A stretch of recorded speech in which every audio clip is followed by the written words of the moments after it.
Hey, this is Diaz, and she's from Portland, Oregon. We're sitting here today. I'm asking her questions because she loves Bernie Sanders. Welcome, Diaz. Hey, thanks, John. You're so welcome. So, tell me how you came to California. Well, I've been on the Bernie Sanders campaign trail for about 12 weeks now. I was canvassing in Idaho during the primary, and then I just decided instead of going home to Portland, I should come to California and do everything I can to make sure that Bernie wins this state. It's a really important state. There's a lot of delegates on the table. Okay, so first of all, I want to know, why are you voting for Bernie? So many reasons. He's the first person in my life that's made me proud to be an American. He's the first person who I've ever believed in a political sense. As soon as it sounds really hippie. As soon as I found out about the Vietnam War and Agent Orange and what Agent Orange did to our citizens, and how that is controlled by the company Monsanto, and how Monsanto has a monopoly on seeds and agriculture, how Monsanto works in our government and the FDA, and all those ties, I really lost any faith in our political system and in our government. And for the longest time, I've been working really hard to get out of the country so that I didn't have to be a part of a really corrupt way of life as I see it. And then came Bernie Sanders, and he really talks about all the things that that deeply move me. You know, he's the only politician really talking about global warming and fracking and ending that. He's talking about ending the Keystone Pipeline, which is something I've been really passionate about for the last 5 years. He's somebody who believes that we should use diplomacy and conversations to work out things instead of using war as our first answer. He believes in a healthcare system that works for everybody. The way that our healthcare system is right now, it's atrocious. We are the world's richest country, but yet healthcare is so unobtainable to so many people. With the way that insurance companies and pharmaceutical companies work, getting a minor operation puts you in debt for forever. So we talked about having affordable healthcare, which I'm going to school to be a nurse, and so that's something that's deeply, deeply important to me. He also talks about free public tuition for college students, and that's something else I really agree with. Where we are right now in our country and our culture, a college degree right now is equivalent to what a high school degree used to be 40, 50, 60 years ago, and yet the cost of getting that education just keeps increasing when our living wage stays the same. So as it is, it's really unobtainable to get a college degree and to better yourself without being in debt for the rest of your life. And so as our country is right now, people of my generation, we have to worry about someone we love getting sick and needing health care and being in debt from that, or wanting to go to college and pursue higher education and make something better of ourselves and being in debt for that. And I don't think that it's a successful way to run a country of treating symptoms instead of causes for illness, keeping people perpetually sick, and imprisoning people in debt for trying to make their lives better. And so Bernie Sanders is the only candidate who talks about that. He talks about getting big money out of politics, returning Citizens United, ending the TPP, taking prisons not being for profit, privatizing them. He just talks about a lot of bills that I really believe in. The Crime Act, which essentially makes it able for government police to persecute people who are of low socioeconomic communities and mostly people of color, and imprison them, which is what most of our prison population makes up right now. So yeah, there's a lot of things that Bernie Sanders talks about that I deeply, deeply believe in. So what is the Bernie or Bust movement? The Bernie or Bust movement, that is people who do not believe in Hillary whatsoever, and so they refuse to vote for her if Bernie does not win the primary election. I, for one, am Bernie or Bust.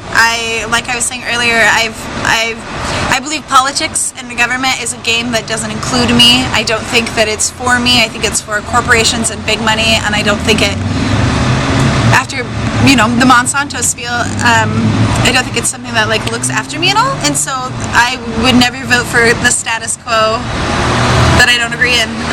So I'll never vote for Hillary. And what's really interesting about the Bernie or Bust movement is, well, first of all, neither Hillary nor Bernie are going to get the 2,083 pledged delegates they're going to need to go uncontested for the presidency. So it's going to be contested in Philadelphia. And at that point, the DNC, the Democratic National Convention, is going to have to look at who is the strongest candidate against the Republican candidate, which we know is Trump.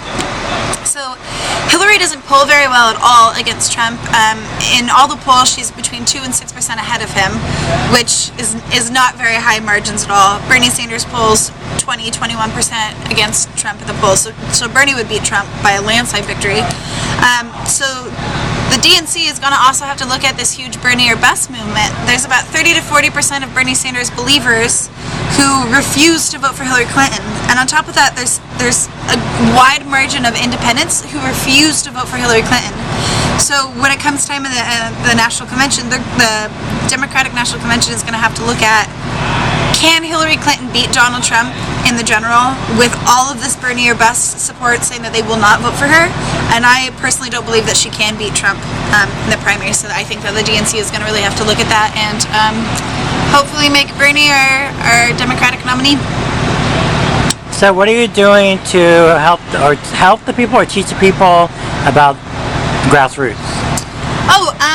Well, so 11 months ago, Bernie Sanders was 3% favorability in the polls, which he's an unlikely candidate. He's not even anything to really mention at that point, being 3% in the polls. 11 months later down the line, we are right there with Clinton, and we're beating her by landslide victories. West Virginia, I think we won by 74 to her 24%. So we're really coming together, and how that happens, how that movement grows at such a rapid rate is through grassroots efforts. It's everyday people trying to do something to make the world the way that they feel like it needs to be. So what I do for the grassroots efforts and to try to make Bernie Sanders my president is I've been, like I said, I was canvassing in Idaho during their primary, and now I've been in California traveling around. Been doing different, I just got back from being in the Bay for about a month and a half, working with a campaign there, doing voter registration and different protests and different fundraisers, canvassing, phone banking, which is where you call different people in upcoming primaries and you make sure that they know the right location to go and place their vote, which is very, very helpful. So essentially the grassroots effort just means, what are you personally doing to ensure that this person that you want, that you believe in, is gonna get the nominee? And for me, that looks like getting in my tiny home of a van and traveling around California and doing everything I can to get even one more vote, or to try to do whatever I can come November to know that I did everything I can for Bernie Sanders. I guess he does everything he can for me and for the middle class. So what are the 3 important issues that Bernie is campaigning? I would say the 3, that's so hard, 3. Free healthcare is essential. We are the world's richest country in the history of the world, and yet we have the most children in poverty. We have the most people suffering here. It's not okay. Healthcare should be affordable. Healthcare is a human right, I believe. So there's that. I think that free public tuition is also a very essential policy. If you look at any other socialist country, the rest of the industrial world, they offer free healthcare or free education or very affordable education. We can't expect in the next 50 years for our country to be a strong country where people keep getting sick and aren't able to go to the doctor, or people are not being able to be educated because it's so unobtainable and so unaffordable unless you're part of the 1%. So I think that's really important. What's another really important one? It's so hard to choose. Global warming. Everywhere he stands on global warming. I mean, none of these other things we're talking about are even going to be an issue in 20 years when our world is dying, and we're dying as a result of that. So I think that he wants to do a carbon tax, which is really essential. He wants to change the way that we do that. He wants to end fracking, which is Flint, Michigan, of major pollution of groundwater. So he wants to end fracking. He wants to do things differently with the fossil fuel industry. I mean, I think, his stances on climate change, healthcare, and free education, I think, are the most vital and essential. So now that Hillary is ahead of him in the primaries, how do you feel? I think that's I don't think she's ahead of them in the primaries. Mass media will let you believe a different thing. They like to include the pledge delegates, the super delegates, which super delegates don't actually vote until November, and so those are just people who have said, yes, I'll vote for you, but those votes don't even count yet. So where it is right now is they're less than 300 votes apart, which is very close. We're actually further ahead in delegates than Obama was in 2008 before he won the presidency, so we're doing great. We've got Oregon coming up, which I believe is 72 delegates, and Oregon's expected to win by like 72% margin, so we'll get a lot of delegates from there. There's several other states coming up, but then California is the really big one. I think it's 476 delegates are on the table. And I personally absolutely believe that Bernie will beat California. He's already polling ahead of her in California, and we still have about a month to go. And as it shows, the more time we have to register more voters and to make sure people switch from independent to Democratic to be able to vote for him, the higher voter turnout we can get out, Bernie wins a landslide victory. So I definitely think that Bernie's going to win California by big margins. But again, I don't think either Hillary or Bernie are going to get the 2,083 pledge delegates they're going to need to be uncontested convention.